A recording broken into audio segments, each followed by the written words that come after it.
धर्म और अध्यात्म में अंतर क्या है?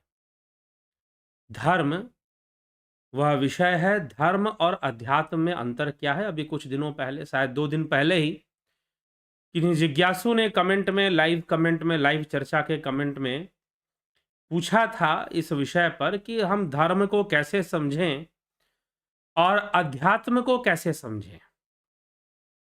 ठीक है? तो आज इसी विषय पर चर्चा करेंगे और धर्म को हम समझने का प्रयास करेंगे, अध्यात्म को समझने का प्रयास करेंगे। क्या धर्म और अध्यात्म के बीच में कोई संबंध है? क्या यह दोनों विषय अलग-अलग हैं या एक ही विषय है? या एक ही विषय है? यह भी एक प्रश्न बनता है कि यह एक ही विषय है क्या? ज्यादातर लोग, बहुत सारे ऐसे लोग हैं जो ये कहते हैं कि धर्म और अध्यात्म एक ही विषय है। यह अलग-अलग विषय नहीं है। उनका मानना है कि धर्म की चर्चा करने का तात्पर्य है आध्यात्मिक चर्चा करना। कुछ लोग ऐसा भी मान लेते हैं। कुछ लोगों का मानना इससे भिन्न है। उनका मानना है कि जी नहीं, धर्म अलग विषय है और अध्यात्म अलग विषय है। ठीक? मानना है कि धर्म अलग विषय है और अध्यात्म अलग विषय है। क्या यह सही है? वाकई में धर्म अलग विषय है और अध्यात्म भी अलग विषय है, या दोनों एक ही विषय है, या दोनों ही अलग-अलग विषय है? कैसे इस बात को समझा जाए? तो बहुत ही संशयग्रस्त रहते हैं कई बार लोग इन दोनों ही विषयों को लेकर, दोनों शब्दों को लेकर, कि धर्म क्या है और अध्यात्म क्या है। तो अब हमें यह विषय ही आज समझने के लिए, मुख्य चर्चा का विषय ही यही है कि धर्म और अध्यात्म में अंतर क्या है? अंतर है भी कि नहीं है? और अंतर है कि नहीं है, या फिर कोई अंतर नहीं है, एक ही है, या फिर बिल्कुल ही अलग-अलग है, या कहीं न कहीं कुछ समानता भी है, दोनों एक जगह जाकर समान हो जाते हैं, कहीं कोई ऐसा पॉइंट होगा शायद। ऐसा भी हो सकता है। तो चलिए इस पे चर्चा करेंगे तो सारी बातें स्पष्ट हो जाएँगी। आप अपने कमेंट करें, अंत में अवश्य आपके कमेंट को भी पढ़ा जाएगा, चिंतित ना हों। तो धर्म क्या है? सर्वप्रथम हम धर्म को समझने का प्रयास करते हैं कि धर्म क्या है? तो धर्म क्या है? धर्म शब्द की जो व्युत्पत्ति है, वह संस्कृत भाषा के धृ धातु से बताई जाती है, जिसका तात्पर्य या जिसका भाव, जिसका अर्थ धारण करने से है। क्या करने से है? धारण करने से है। इसीलिए जब भी आप कुछ धारण करेंगे तो वह आपका धर्म हो जाएगा। परंतु यहां धारण करने का तात्पर्य क्या है? किसी भाव को धारण करना, किसी संकल्प को धारण करना। ठीक ना? यहां पर ऐसे तो आप वस्त्र भी धारण कर लेते हैं, तो क्या वस्त्र धर्म हो जाएगा? जी नहीं। वस्त्र तो आपने शरीर को धारण करवाया है, ना कि वस्त्र आपने भाव रूप में या संकल्प रूप में धारण किया हो।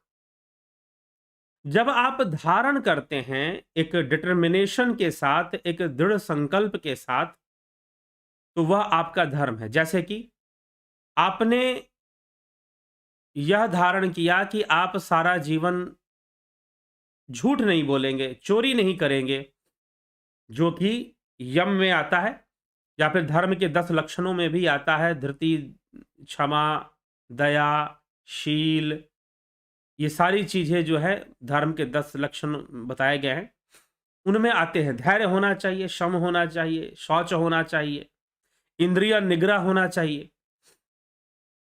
तो यह सारे विषय धारण करने के विषय हैं। यह सारे विषय धारण करने के विषय हैं। यदि आप धारण करते हैं तो वह आपका धर्म है। इसी प्रकार से कहा गया कि धर्म पत्नी है तो धर्मपति भी है, क्योंकि धारण किया गया। पति के द्वारा पत्नी को धारण किया गया, पत्नी के द्वारा पति को धारण किया गया। धारण किया गया, इसलिए धर्म शब्द जुड़ गया धर्म पत्नी। ठीक। उसी तरह से धर्म बहन भी हो सकती हैं, धर्म भाई भी, धर्म पिता भी हो सकते हैं। ठीक।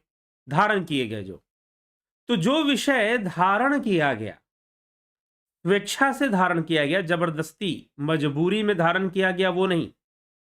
जो अनिवार्य समझकर धारण किया गया, जरूरी समझकर धारण किया गया, वह धर्म है। जो जरूरी समझकर धारण किया गया वह क्या है? वह धर्म है। तो यह धर्म का विषय है, यह धर्म जो है वो धारण करने का विषय है।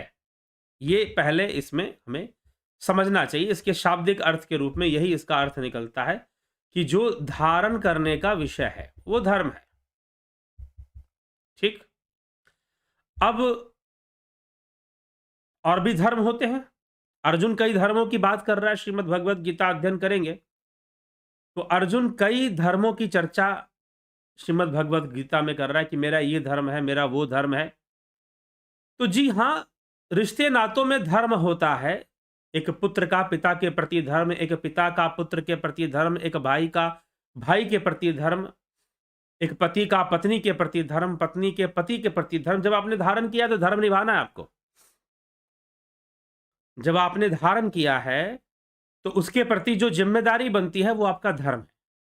उस जिम्मेदारी को निभाना, उस कर्तव्य को निभाना, वो धर्म है। ठीक है। जो आपका स्वभाव है वह भी आपका धर्म है। इसीलिए भगवान कृष्ण गीता में अर्जुन से कहते हैं स्वधर्म। तेरा योद्धा होना स्वधर्म है, तेरा क्षत्रिय होना स्वधर्म है। इसीलिए तो इस समय युद्ध कर, तुझे इस समय युद्ध करना चाहिए क्योंकि तेरा योद्धा होना स्वधर्म है। तू अपने स्वधर्म को त्याग कर अगर कोई दूसरा धर्म धारण करता है, दूसरा धर्म यहां पर क्या था? यहां पर दूसरा धर्म क्या था? यहां पर दूसरा धर्म था जो धारण किया गया, जो अर्जुन कह रहा था कि मैं ब्रह्मचारी बन जाऊंगा और ब्रह्मचारी बनकर सारा जीवन भिक्षा मांगकर जीवन व्यतीत कर दूंगा, परंतु युद्ध नहीं करूंगा, ऐसी बात वो कह रहा था। तो तेरा ब्रह्मचारी होना वह स्वधर्म के विरुद्ध होगा, वह परधर्म कहलाएगा, वह मिथ्याचारी होना कहलाएगा, वह मिथ्या आचरण भी कहलाएगा। तो ऐसा तर्क भगवान कृष्ण देते हैं और भगवान कृष्ण कहते हैं कि फिर वह तेरा धर्म नहीं होगा, तेरे स्वधर्म के विरुद्ध होगा फिर वो। तो स्वधर्म का तात्पर्य यहां पर अपने स्वभाव से है, जो नैसर्गिक है। ठीक है।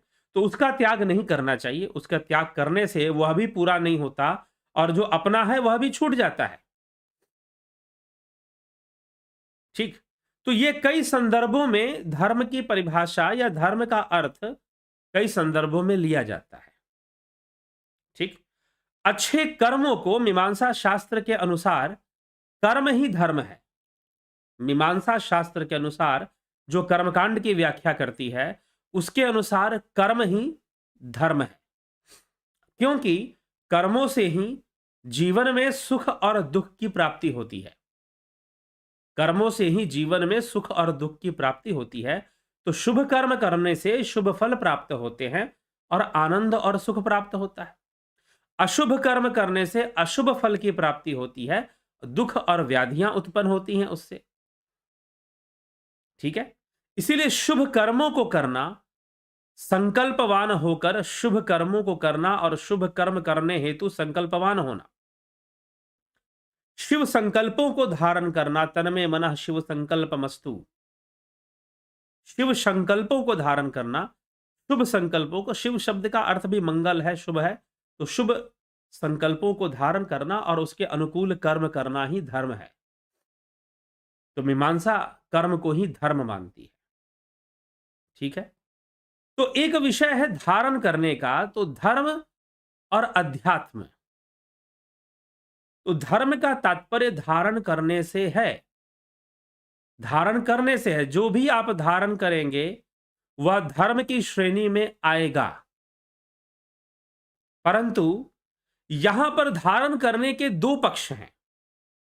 एक पक्ष यह है कि जिसने जो आपको धारण करना है, अर्थात आपने धारण नहीं किया, आपने झूठ बोलना नहीं सोचा, आपने प्रतिज्ञा ली कि मैं सत्य बोलूंगा। भीष्म गंगापुत्र भीष्म ने प्रतिज्ञा ली कि वह आजीवन अविवाहित रहेंगे, ब्रह्मचारी रहेंगे, अविवाहित रहेंगे और हस्तिनापुर की सेवा करेंगे। अपने राज्य की सेवा करेंगे, राजा की सेवा करेंगे, हस्तिनापुर की सेवा करेंगे, उसकी सुरक्षा के लिए प्रतिज्ञाबद्ध रहेंगे, परंतु वह विवाह कभी नहीं करेंगे। तो ऐसी प्रतिज्ञा को धारण करना भी अब धर्म हो गया, उनका धर्म हो गया। तो एक है जो हमने धारण किया, और एक है जो अब कौन सी चीज को धारण करना, संकल्पबद्ध होकर धारण करना, ऐसे ही धारण नहीं कर लेना। संकल्पबद्ध दृढ़ संकल्प के साथ धारण करना, यह धर्म का विषय है।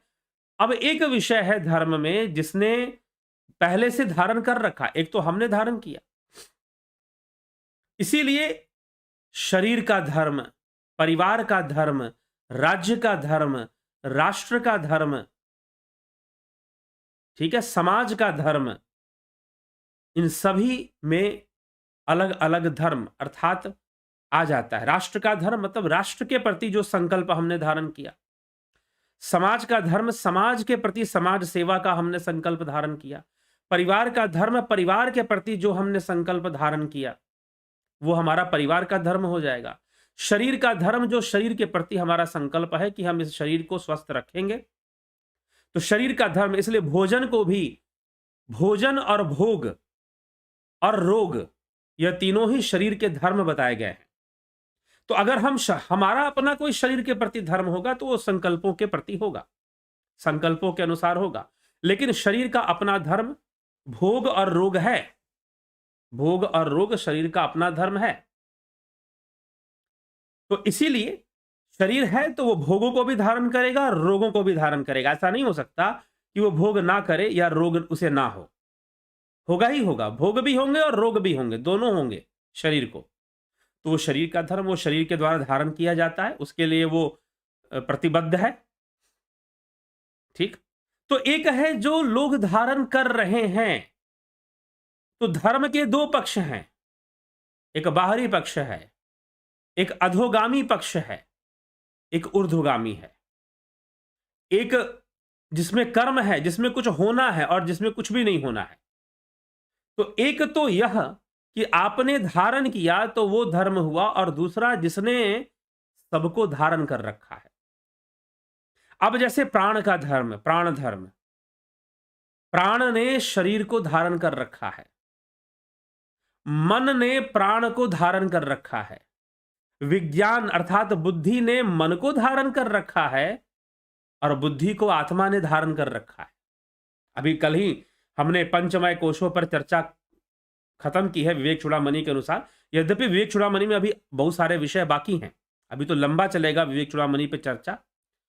तो अब जो है धारण कर रखा है, तो जिसने सबको धारण कर रखा है, तो आत्मा ने सबको धारण कर रखा है। आत्मा ने विज्ञानमय कोश को भी धारण किया है, आत्मा ने, क्योंकि विज्ञानमय कोश ने मनमय कोश को धारण किया है, विज्ञानमय कोश ने मनोमय कोश को धारण किया, मनोमय कोश ने प्राणमय कोश को धारण किया, प्राणमय कोश ने अन्नमय कोश को धारण किया। तो इसीलिए आत्मा ही सबसे बड़ा धारक। तो आत्मा ने सबको धारण करके रखा है, आत्मा ने सबको धारण करके रखा है। आत्मा कहिए, ईश्वर परमात्मा कहिए, परमात्मा ने सबको धारण करके रखा है। सबकी स्थिति उसके भीतर है, उस आत्म तत्व के भीतर है सबकी स्थिति, ठीक है। तो आत्म तत्व के भीतर ही सबकी स्थिति बनती है, आत्म तत्व के भीतर ही सबकी स्थिति बनती है। तो आत्मा ने तो सबको धारण कर रखा है, इसलिए आत्मा भी धर्म है। और जिसे आत्मा कहा जाता है, जिसे ब्रह्म कहा जाता है, वही तो सनातन धर्म है। अब आप समझो कि सनातन धर्म क्या है। पहले तो धर्म क्या है, दूसरा सनातन धर्म क्या है। तो सनातन धर्म कहने के लोग कहते हैं कि धर्म, हम सनातन धर्म हमारा धर्म है, लेकिन सनातन धर्म क्या है भाई। तो धर्म के कॉन्सेप्ट को क्लियर कीजिए। धर्म का मतलब धारण करने से है, ठीक है। मीमांसा शास्त्र के अनुसार कर्म ही धर्म है, वेदांत के अनुसार आत्मा ही धर्म है, योग शास्त्र के अनुसार योग ही धर्म है, क्योंकि योग को धारण करो, योग से ही तुम्हें स्वरूप की उपलब्धि होगी और वही सनातन धर्म है। तो योग और वेदांत किसी स्वरूप की बात करते हैं, किसी आत्मा की चर्चा करते हैं, जो कि जिसको वो सनातन मानते हैं, और उस आत्मा को जानना, उस ईश्वर को, उस परमात्मा को, उस ब्रह्म को जानना, उस ब्रह्म से जुड़ना सनातन धर्म है। जो सनातन धर्म का अनुगामी है वह ब्रह्म को लक्ष्य लेकर चलेगा, यह सनातन धर्म है। सनातन जो कभी नष्ट नहीं होता, क्योंकि आत्मा कभी नष्ट नहीं होती। आत्मा ना नई होती है, ना ही पुरानी होती है, ना वो बनती है ना वो बिगड़ती है। ठीक है, तो आत्मा को ही सनातन धर्म, और वही धर्म का तत्व भी है, वही धर्म का तत्व भी है। तो ये चलिए धर्म का विषय हो गया। अब हम आते हैं अध्यात्म के ऊपर। अभी धर्म के ऊपर और थोड़ी चर्चा लेंगे अध्यात्म को समझते हुए। अब अध्यात्म क्या है? अध्यात्म के अंदर 3 शब्द हैं, अधि आत्मनः। अधि आत्मनः, अधि प्लस आत्म से जुड़कर बना है आध्यात्म शब्द। तो यहां पर अधि आत्मनः का क्या अर्थ है? आत्मा, एक तो शब्द स्पष्ट है आत्मा, दूसरा शब्द है अधि, अ और धी। तो यहां पर धी का क्या अर्थ है? यहां पर धी का अर्थ है ऊर्जा का स्रोत, ऊर्जा नहीं, ये ध्यान रखिएगा। यहां पर ऊर्जा नहीं कहा जा रहा है, यहां पर क्या कहा जा रहा है? ऊर्जा का स्रोत। एक है गंगा और एक है गंगोत्री। तो गंगा क्या है? गंगा तो नदी है। गंगोत्री क्या है भाई? गंगोत्री गंगा नदी का स्रोत है, वहां से गंगा नदी बाहर निकलती है, जगत में हमें दिखाई देती है। ठीक है, तो स्रोत, जो ऊर्जा का स्रोत है, वो ऊर्जा नहीं है लेकिन वो ऊर्जा का स्रोत है। ऊर्जा तो माया है, ऊर्जा तो प्रकृति है, ऊर्जा तो 3 रूप में काम करती है, जिसको त्रिगुण कहते हैं, सतोगुण, रजोगुण, तमोगुण, यही तो ऊर्जा है। जब तमोगुणी ऊर्जा हावी होगी तो तमोगुणी कर्म होगा, भोग प्रधान कर्मों में आदमी लिप्त हो जाएगा। जब रजोगुणी ऊर्जा हावी होगी तो रजोगुणी कर्म होगा, एक प्रतिस्पर्धा में लग जाएगा व्यक्ति, बहुत धन कमाने में, बहुत बड़ा बड़ा ओहदा प्राप्त करने में, रजोगुण उसके ऊपर हावी हो जाएगा। जब सतोगुणी ऊर्जा हावी होगी तो ज्ञान के पीछे भागेगा, मुझे ज्ञान चाहिए, मुझे आत्मज्ञान चाहिए, मुझे जानना है कि मैं कौन हूं, मैं कहां से आया हूं और संसार कैसा है, उसे संसार के बारे में भी जानने की इच्छा, ज्ञान के प्रति जो है उसकी जिज्ञासा बढ़ जाएगी जब सतोगुणी ऊर्जा हावी होगी।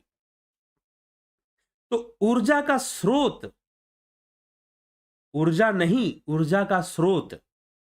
धी शब्द का अर्थ है ऊर्जा का स्रोत, और अधि आत्म, आत्मा ही ऊर्जा का स्रोत है। प्रकृति के बीच विद्यमान संपूर्ण ऊर्जा का जो स्रोत है वह आत्मा है। हमारे शरीर में जो वास्तविक ऊर्जा का जो स्रोत है वह आत्मा ही है। ठीक है, तो आत्मा तो सर्वव्यापी, आत्मा शरीर में है, वो शरीर में भी, शरीर के बाहर भी, वो तो हर जगह है। तो आत्मा ही ऊर्जा का स्रोत है, ऊर्जा का स्रोत है, आत्मा ही ऊर्जा का स्रोत बनता है। इसीलिए यह अध्यात्म, अध्यात्म मतलब अपने ऊर्जा के स्रोत को जानो और स्रोत के विज्ञान को जानो। अपने भीतर जो ऊर्जा काम कर रही है सूक्ष्म रूप से, उसकी गति क्या है, उसका रूप क्या है, उसकी चाल कैसी है, उसको जानो, और उसका जो परम स्रोत है वह स्वयं आत्मा है, तो उसको भी जानो, आत्मा को भी जानो। तो अध्यात्म का उद्देश्य आत्म अनुसंधान है। अध्यात्म का उद्देश्य अपने भीतर काम करने वाली ऊर्जा को का ज्ञान है। अध्यात्म का उद्देश्य सेल्फ रियलाइजेशन है। अध्यात्म का उद्देश्य स्वयं को जानना है। इसीलिए श्री कृष्ण भगवान अर्जुन से कहते हैं अध्यात्म ज्ञान नित्यत्वम तत्व ज्ञानार्थ दर्शनम एतद ज्ञानमिति प्रोक्तम ज्ञानम यदतो अन्यथा, कि अध्यात्म ज्ञान के द्वारा नित्य तत्व ज्ञानार्थ दर्शनम, तत्व को जान लेना, तत्व का ज्ञान हो जाना, तत्व के ज्ञान का प्रकाशित हो जाना, एतज ज्ञानमिति, यही तो ज्ञान है। इसके अन्यथा जो कुछ भी है वह सब ही अज्ञान है, इस प्रकार से बताया गया है। तो अध्यात्म अर्थात जो ऊर्जा का स्रोत आत्मा है, उसकी ओर आगे बढ़ना और ऊर्जा के संपूर्ण विज्ञान को समझना। ऊर्जा के, हमारे व्यक्तित्व में जो ऊर्जा काम कर रही है उसके संपूर्ण विज्ञान को समझ लेना कि कैसे काम कर रही है, एकाग्रता शक्ति क्या है। तो संपूर्ण योग जो है, यम नियम आसन प्राणायाम प्रत्याहार धारणा ध्यान समाधि, यह ऊर्जा का ही, यह आध्यात्मिक ऊर्जा को विकसित करता है, यह आध्यात्मिकता का ज्ञान कराता है। अर्थात भीतर में हमारे अंदर हमारे जब इसीलिए महर्षि पतंजलि ने विभूति पाद में सिद्धियों का वर्णन भी किया है कि जब आपकी ऊर्जा बहुत एकाग्र हो जाती है, एकाग्र हो जाती है तो वो अद्भुत शक्तियों को पैदा करती है। साधक के अंदर, योगी के अंदर अद्भुत शक्तियां उत्पन्न हो जाती हैं। तो यह ऊर्जा के स्रोत अर्थात वह आत्मा, ऊर्जा का स्रोत क्या है, वह आत्मा ही ऊर्जा का स्रोत है। तो इस ऊर्जा को समझना और आत्मा को समझना, यह विषय आध्यात्मिक विषय है, यह अध्यात्म का ज्ञान होगा। यहां कोई धारण करने की बात नहीं कही जा रही है, ठीक है। तो इसीलिए अध्यात्म और धर्म, इन दोनों, यह दोनों विषय अपनी अपनी परिभाषा में या अपने अपने व्युत्पत्ति के अनुसार अलग अलग है। धर्म अलग है और अध्यात्म अलग है। अभी आपने धर्म पे भी चर्चा सुन ली और अध्यात्म पर भी चर्चा सुन ली, ठीक है। तो धर्म अलग विषय है और अध्यात्म अलग विषय है। धर्म का तात्पर्य धारण करने से है और अध्यात्म का तात्पर्य ऊर्जा का स्रोत आत्मा से है, ठीक। तो यह विषय यहां पर आता है। लेकिन एक पॉइंट ऐसा है, एक बिंदु ऐसा है जहां पर यह दोनों एक हो जाएंगे। कब? जब हम कहेंगे धर्म तत्व, जब हम कहेंगे कि धर्म का तत्व क्या है। तो धर्म के बारे में समझाया मैंने कि भाई आपने धारण करना ही धर्म है, तो जो भी आपने धारण किया वो आपका धर्म हुआ। शरीर ने जो धारण किया वो शरीर का धर्म हुआ। शरीर भोगों को धारण करता है, शरीर इंद्रिय विषयों को धारण कर लेता है। तो यह मनुष्य जो है भोगों को धारण करता है, तो रोगों को भी धारण करता है, दुख व्याधियों को भी धारण करता है शरीर। तो धारण करने से यह उसका भोग और रोग दोनों ही उसका धर्म बन जाता है। तो ये बाहरी विषयों में धर्म की चर्चा हो रही है, परंतु जब एक ऐसा तत्व जिसने सबको पहले से ही धारण करके रखा है, जिसने सबको धारण कर रखा है, वह सनातन धर्म है, वह आत्मा ही है। तो धर्मस्य तत्वम, यक्ष का प्रश्न था, कह पंथा। कहते हैं कि पांडव अपने अज्ञातवास में और वनवास में उन्हें बहुत प्यास लगी थी, वन के अंदर वो थे।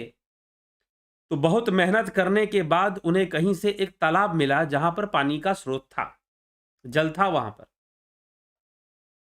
तो वहां पर वह पहुंचे, लेकिन वह जो तालाब था वह किसी यक्ष के अधिकार क्षेत्र में था। तो जैसे ही पानी पीने लगे तो यक्ष ने रोक दिया कि भाई तुम इस पानी को पीते ही मृत्यु को प्राप्त हो जाओगे, मेरे प्रश्नों का उत्तर दो। अगर तुमने मेरे प्रश्नों का उत्तर दे दिया तो फिर तुम ये जल ग्रहण कर पाओगे, नहीं तो ग्रहण नहीं कर पाओगे। जैसे ही ये बात कही, प्रश्न पूछे, उत्तर कोई नहीं दे पाया। जो उत्तर नहीं दे पाया उसकी मृत्यु हो गई। इसी प्रकार से 4 पांडवों की मृत्यु हो गई। जब 4 वापस नहीं लौटे तो युधिष्ठिर स्वयं जाते हैं, युधिष्ठिर स्वयं जाते हैं और देखते हैं सारी स्थिति को, और यक्षराज कहते हैं कि अगर तुमने मेरे प्रश्नों का उत्तर दे दिया तो तुम भी बच जाओगे और मैं तुम्हारे भाइयों को भी जीवित कर दूंगा। तो यक्षराज ने प्रश्न किया, कह पंथा, कौन सा मार्ग है, कौन सा पथ है? तो फिर युधिष्ठिर ने उत्तर देते हुए कहा, नेको ऋष्यस्य वचः प्रमाणम, नेको ऋष्यस्य तर्को प्रतिष्ठा श्रूयतो विभिन्ना। तर्को प्रतिष्ठा, जो तर्कों से ऊपर प्रतिष्ठित होता हो, तर्को प्रतिष्ठा श्रूयतो विभिन्ना, श्रुतियों ने विभिन्न प्रकार से चर्चा की है। क्या की है?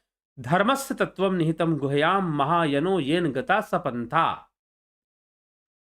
कि महायनो येन गता सपंथा, की अर्थात धर्मस्य तत्वम, धर्म का जो तत्व है वह भीतर ही हृदय गुहा में विराजमान है।